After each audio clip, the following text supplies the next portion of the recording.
Le réchauffement climatique est une réalité que nous ne pouvons plus ignorer. L'une de ses conséquences les plus alarmantes, la montée des océans. Selon l'UNESCO, les océans se réchauffent 2 fois plus vite qu'il y a 20 ans, entraînant des effets dévastateurs pour notre planète. Plusieurs facteurs accélèrent en fait la montée des océans. La fonte des glaciers, le réchauffement direct des eaux et la dilatation thermique, un phénomène par lequel l'eau se dilate en se réchauffant. Les villes côtières comme Jakarta, New York et Miami sont en première ligne. À ce rythme, elles pourraient en être partiellement submergées, donc si on nageait d'ici la fin du siècle, avec des conséquences dévastatrices pour des millions de personnes. Les effets du réchauffement des océans vont au-delà des villes côtières.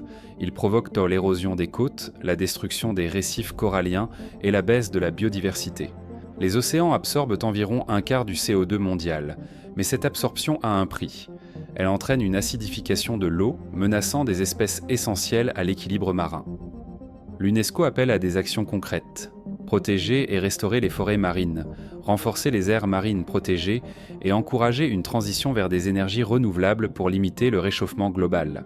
Pour contenir le réchauffement, il est impératif de respecter les engagements de l'accord de Paris.